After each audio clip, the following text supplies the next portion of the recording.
ನಮಸ್ಕಾರ ಮೈಸೂರು. ಇವತ್ತು ಭಾನುವಾರ ಆಗಿದ್ದರಿಂದ ನಾನು ಸ್ವಲ್ಪ ಬೇಗನೆ ಅಂಗಡಿ ಓಪನ್ ಮಾಡಿದೆ.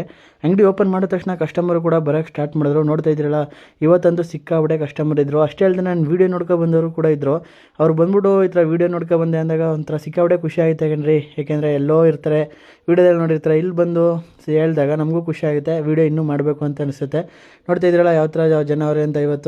ಇವತ್ತಂತೂ ಸಿಕ್ಕಾಬಿಟ್ಟೆ ಜನ ಇದ್ದರು. ನನಗೂ ಟೀ, ಕಾಫಿ ಮತ್ತು ಮಾಲ್ಟು ಎಲ್ಲ ಪ್ರತಿಯೊಂದು ರೆಡಿ ಮಾಡಿ ಕೊಡ್ತಿದ್ದೆ. ನೀವು ಅಷ್ಟೇ. ನನ್ನ ಟೀ ಅಂಗಡಿ ಇರೋದು ಎಲ್ಲಿ ಅಂದರೆ Ilwala Hunsur main road. Ilwala Indian petrol ಬಂಕಿಂದ ಸ್ವಲ್ಪ ಮುಂದೆ ಲೆಫ್ಟ್ ಸೈಡ್ಗೇ ಇರೋದು. ಅಷ್ಟೇ ಅಲ್ಲದೆ ನಮ್ಮ ಗಿರಿ ಮತ್ತು ನಮ್ಮ ಅಭಿ ಬಂದು ಇಬ್ಬರು ನನ್ನ ಅಂಗಡಿ ಹತ್ರ ವಾದ ಮಾಡ್ತಿದ್ರು. ನೋಡ್ತಾ ಇದ್ದೀರಲ್ಲ ಹೆಂಗೆ ಕಚ್ಚಾಡ್ತವ್ರೆ ಅಂತ. ಇಬ್ಬರು ಕಚ್ಚಾಡ್ತವ್ರೆ. ಹಂಗೆ ಇರಲಿ ಅಂತ ಅವ್ರದ್ದು ಒಂದು ವೀಡಿಯೋ ಮಾಡ್ಕೊಂಡೆ. ನೋಡ್ತಾ ಇದ್ದೀರಲ್ಲ, ಇವರೇ ಬೊಮ್ಮನಹಳ್ಳಿ ಫ್ರೆಂಡ್ಸು. ನೆಕ್ಸ್ಟ್ ಅಲ್ಲಿಂದ ನಾನು ಮನೆಗೆ ಬಂದೆ ಮನೆಗೆ ಬಂದು ಮಧ್ಯಾಹ್ನ ಉಪ್ಪಿಟ್ಟು ಮಾಡಿದರು. ಸೊ ಅದನ್ನೇ ಹಾಕ್ಕೊಟ್ರು ಮಧ್ಯಾಹ್ನವೇ. ಸೊ ತಿನ್ಕೊಂಡು ಹಂಗೆ ಸಂಜೆ ಒಂದು ರೌಂಡ್ ವಾಕಿಂಗ್ ಹೋಗೋದ ಅಂತ ಬಂದೆ. ಇದು ಗ್ರೀನ್ ಲ್ಯಾಂಡ್ ಡಾಬಾ ಗೊತ್ತಿರಬೇಕು. ಇಲ್ವಲ್ದಿಂದ ಸ್ವಲ್ಪ ಮುಂದೆ ಐತೆ, 1 ಕಿಲೋಮೀಟ್ರ್ ಆಗುತ್ತೆ. ಅಲ್ಲಿ ತನಕ ವಾಕ್ ಬಂದು ಪುನಃ ಅಂಗಡಿ ಹತ್ರ ಹೋದೆ. ಲಾಸ್ಟ್ನೇನು ಕ್ಲೋಸ್ ಮಾಡೋ ಟೈಮಲ್ಲಿ ಇನ್ನೊಂದು ಕಾರ್ ಬಂತು, ಅವ್ರಿಗೂ ಟೀ ಕಾಫಿ ಮಾಡಿಕೊಟ್ಟೆ. ಆಮೇಲೆ ಅಂಗಡಿ ಕ್ಲೋಸ್ ಮಾಡ್ಕೊಂಡು ಸ್ವಲ್ಪ ಐಟಮ್ಸ್ ತರಬೇಕಾಯ್ತು ಅಂತ ನಾನು ನಮ್ಮೂರು ಸಂತೆ ಭಾನುವಾರ ಆ ಕಡೆ ಹೋದೆ